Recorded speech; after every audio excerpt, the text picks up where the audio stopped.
everyone. This is Mentor Tuba. We are going to discuss a PfMP scenario in this video. Let me quickly read out the scenario first and then we will discuss. The scenario says that you are appointed as the portfolio manager of the Makkah City Renovation portfolio in your organization. While reviewing the portfolio performance, you came to know that the construction of clock tower project in your portfolio has CPI and SPI of 0.55 and 0.4 respectively. As a portfolio manager, what could you do? A. Send termination request to the project governance board. B. Notify the portfolio sponsor. C. Provide termination recommendation to portfolio governance board. And D. Terminate the component. This one is interesting. I would not say challenging, but this one is like an interesting one. And when I posted this question on our regular Thursday post, I got to know that people actually went for mixed opinion, out of which 50% were of the opinion that B is the better choice. 26% they were inclined towards C, and the rest of the participants were divided between A and B. I honestly was not expecting this. In my opinion, in the portfolio manager role, this question or scenario is a very obvious one. So let's talk about it. So they are talking about a particular portfolio, which is Makkah City Renovation. Makkah is a popular city in Saudi Arabia. So it's that city's renovation is actually the portfolio. And this scenario is about portfolio performance domain. So while reviewing the portfolio performance, as a portfolio manager, you got to know from one of your components performance which is a particular project, construction of clock tower. Clock tower is a very popular building in Makkah. Those who are aware, they must be able to connect to it. So that construction is actually pretty much delayed and overrun on the budget ground. How do I know this? With the CPI and SPI KPIs of that project, which is 0.55 and 0.4 respectively, right? So as a portfolio manager, not as a project manager, but as a portfolio manager, what you would recommend to go for that project? See, first of all, you need to understand that what these KPIs represent. So a CPI and SPI actually are cost performance index and schedule performance index. So we know that whenever there is a KPI in the index form, it always is measured against 1. When it is in the variance form, it always is measured against 0. So cost performance index of that project is 0.55. So it's actually bad and pretty bad, like bad by 50%. So it ideally should be 1, but it is 0.55. And SPI, schedule performance index, or the schedule health of that project in the portfolio is even less than 50%, it's 0.4 or 40%. So as a portfolio manager, what would you do with that project? Let's check the option choices. Send termination request to the project governance board. See, I clearly can understand as a portfolio manager that this component or this project in my portfolio is like not doing good at all. It's like actually devastating with respect to performance. CPI and SPI are too popular and I would say holistic KPIs. So if both of them are going, horrible, then anybody can understand that it's not going good. Either you bring that back on track via some miracle because the KPIs are pretty bad, or as a portfolio manager, it's your responsibility to recommend its termination. Yes. But to whom? To portfolio governance board, not to project governance board. Why would you recommend termination to project governance board as a portfolio manager? You have way higher authority than a project governance board being the portfolio. Right? So you are not going to send the termination request or recommendation to project governance board. You are going to send that to portfolio governance board, which is C. Okay, so maybe you would have this question or query in mind that why you cannot terminate that right yourself, because as a portfolio manager you don't have that authority. That's beyond your authority level, right? That's not your role and responsibility. Your role and responsibility is to optimize the portfolio, ideally to make sure that the health of the portfolio components and the overall portfolio is going as per the expectation. And if this is not going to be the case and it's like way beyond the threshold level, then you have the right or you have the responsibility to recommend the termination. You can't terminate any component by yourself, at least as per the best practice. Okay? Of course, in the real world, you may have way more authority than what the standard of portfolio management suggests, but we need to answer in the exam as per the PMI's best practices.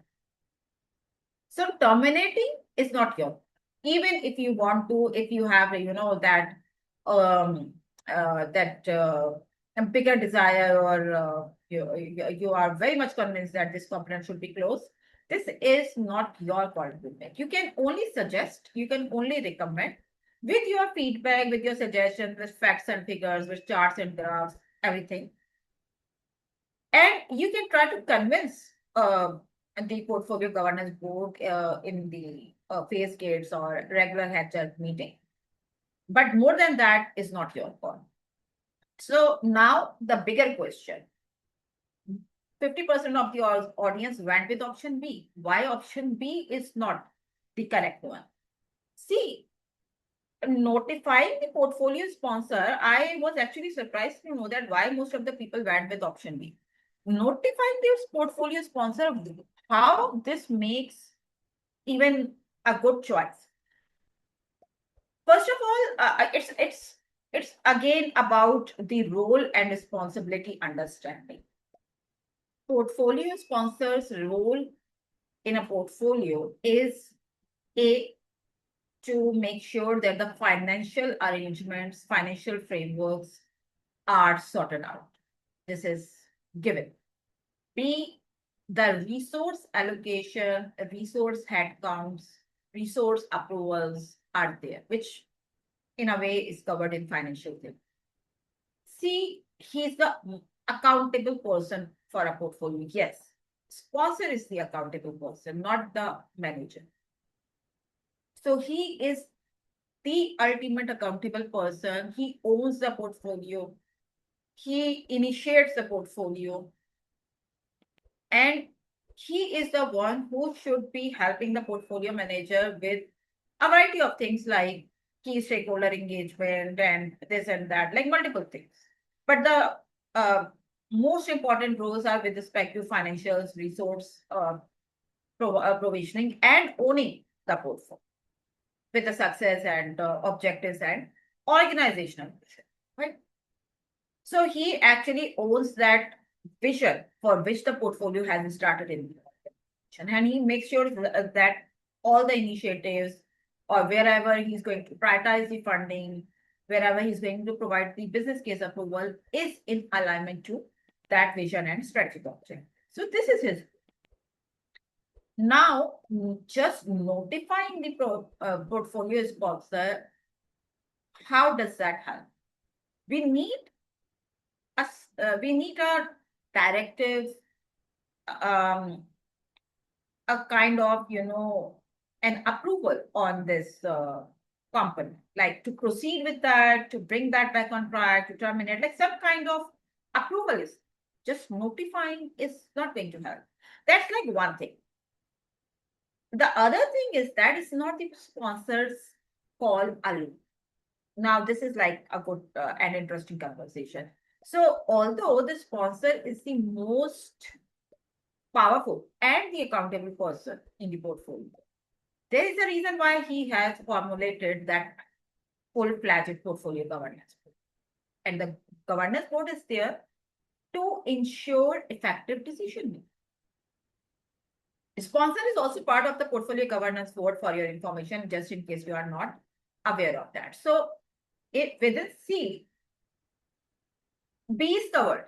So when the portfolio governance board got that information or report or presentation from portfolio manager, sponsor is going to get notified about that. So B is covered in C. And C is actually taking care of this problem in a more process-oriented way, because it's not one person's call, even if it is the most powerful person. It's like the call of multiple decision makers, including chairman, subject matter experts, policy makers, and regulatory compliance, this, that, like multiple people who are sitting in the governance board to ensure the effective decision making along with the sponsor. It's like everybody's called. Otherwise, the members of the board are going to be in there in the name only. If it's only portfolio sponsors decision making, then why then they would start asking this question that why we are here. If nobody's like really respecting our opinion, or we are not being involved in the decision making, then why are we needed in the first place? Right? So actually, the decision making hierarchy is this way. Portfolio manager, if it's beyond his authority level, he is going to present that matter, especially if it is related to performance, to portfolio governance board. Portfolio governance board includes the sponsor. So portfolio governance board is going to make a decision. And if they feel that this decision is even beyond their authority, then they are going to route their recommendation along with their insights to the sponsor, or to the executive committee, or to the organizational board, or to whoever is the right decision, right? So this is how it works. In this case, this is about portfolio performance, and this is clearly, obviously, the first call of portfolio governance. Right? So yes, this is a possibility that seeing the KPIs and the CPI, SPI status of this project, this is highly likely a possibility that portfolio governance board are not going to make the decision all by themselves, and they probably would provide their insights and recommendation to the sponsor, but not as the first step. As a portfolio manager, you are not going to bypass the governance board. You are going to include the governance board, and this is your reporting line as well, by the way. As a portfolio manager, you report within the portfolio reporting line. You report to governance board, not to the sponsor. So C is the correct answer, and only notifying is not going to help. So maybe you would have this query that if B would have said notify the portfolio sponsor, and C would have said notify the portfolio governance board, in that case, what would we do? In that case as well, we would go with C, because that's the next action step by the portfolio manager. Portfolio manager cannot skip portfolio governance board at his level, right? If portfolio governance board feels that this decision is not theirs, it's portfolio sponsors who has the veto power in any portfolio, then they will do that at their end. Right? So C is the correct answer. I hope you like this explanation. And if you need more context related to governance, which is the most tricky area in the exam, trust me, it's very, very tricky in the exam. If you need more questions related to portfolio governance, PGP roles, responsibilities, portfolio roles or responsibilities, sponsors roles, responsibilities, or PM roles and responsibilities, you can always connect with us. You can always go for our full-length course on PfMP, and you can always discuss with us. So the communication channels are in front of you. I will be back very soon with a new PfMP scenario. Till then, take care.